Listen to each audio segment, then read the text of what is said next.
बड़ा सा शहर, भीड़, रोशनी, गाड़ियों की आवाज। और उसी शहर में एक विशाल बंगला। बंगले के अंदर सब कुछ था। शाही फर्नीचर, बड़ी लाइब्रेरी, महंगी पेंटिंग्स, नौकर चाकर।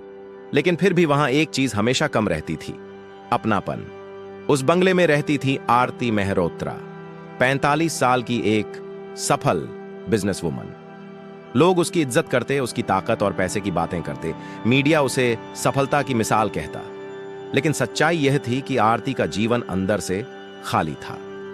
न परिवार, न कोई अपना, केवल काम, मीटिंग्स और रातों का सन्नाटा। कभी कभी रात को वह अपनी खाली डाइनिंग टेबल को देखती और सोचती, काश मेरे पास भी कोई होता, कोई जिससे मैं अपने दिन की बातें कर पाती। एक दिन ऑफिस से लौटते हुए वह ट्रैफिक सिग्नल पर रुकी।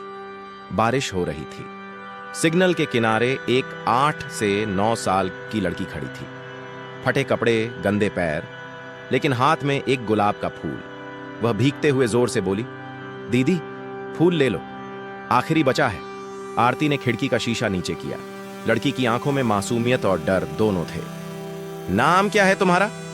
नैना। घर कहां है? कोई घर नहीं, मां पापा नहीं, फुटपाथ ही मेरा घर है। आरती कुछ पल उसे देखती रह गई। इस छोटी सी बच्ची ने इतनी कम उम्र में कितना कुछ झेल लिया था। बारिश की बूंदें उसकी आंखों से बहते आंसुओं से मिलकर एक अजीब सा दर्द दिखा रही थी। आरती का दिल पिघल गया। चलो मैं तुम्हें घर छोड़ देती हूं। नहीं दीदी, लोग डांटते हैं, मैं किसी के घर नहीं जाती। आरती ने धीरे से कहा, अगर मैं तुम्हें अपने घर ले चलूं तो? नैना ने उसकी आंखों में देखा। शायद पहली बार किसी ने उसे अपने घर की दहलीज पर बुलाया था। थोड़ी देर झिझकने के बाद वह चुपचाप सिर हिला देती है।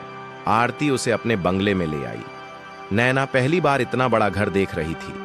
नया बिस्तर, साफ कपड़े, गरम खाना, उसे सब सपना लग रहा था। रात को नैना धीरे से पूछती है, मां, मैं यहां रह सकती हूं? उस मां शब्द ने आरती को भीतर तक हिला दिया। सालों से जो सुनने की चाहत थी, वह एक अनाथ बच्ची के मुंह से सुनाई दी। आरती रो पड़ी और उसने नैना को कसकर गले लगा लिया। उस रात घर में पहली बार सन्नाटे की जगह अपनापन गूंज रहा था। दोनों का रिश्ता गहराता गया। धीरे धीरे नैना आरती की जिंदगी का हिस्सा बन गई। आरती खुद सुबह नैना के लिए नाश्ता बनाती, उसके बाल संवारती, उसे स्कूल छोड़ती। शाम को वे साथ में बैठकर बातें करती। नैना स्कूल की कहानियां सुनाती और आरती उसके साथ हंसती। आरती को महसूस हुआ कि वह अब पहले वाली अकेली औरत नहीं रही। नैना की हंसी ने उसके घर का हर कोना रोशन कर दिया था। नैना भी बदल गई थी। अब उसे भूख, डर या ठंड से लड़ना नहीं पड़ता था। उसके सपने बड़े होने लगे थे। मां, मैं डॉक्टर बनूंगी ताकि कोई भी बच्चा सड़क पर बीमार ना पड़े। आरती उसे गर्व से देखती। तू जरूर बनेगी, मेरे दिल की धड़कन। समाज की बातें और संघर्ष, लेकिन दुनिया सब कुछ आसानी से स्वीकार नहीं करती। कई लोग पीछे से बातें करने लगे, इतनी अमीर औरत को सड़क की बच्ची मिल गई पाले के लिए, ये सब दिखावा है, कानूनी दिक्कतें आएंगी। आरती ने किसी की बात का असर नहीं होने दिया। उसने कानूनी प्रक्रिया शुरू की और लगभग 1 साल की कोशिश के बाद नैना को कानूनी रूप से गोद ले लिया। उस दिन नैना रोते रोते बोली, अब मैं सच में आपकी बेटी हूं? आरती ने उसका माथा चूमा। तू मेरी बेटी उस दिन बन गई थी जब तूने पहली बार मुझे मां कहा था। नैना का कमाल, समय बीतता गया। नैना पढ़ाई में बहुत तेज निकली। हर परीक्षा में टॉप करती। स्कूल में हर कोई उसकी मेहनत की मिसाल देता था। कभी कभी वह अपने पुराने दिनों को याद करती और आंखें भर जाती।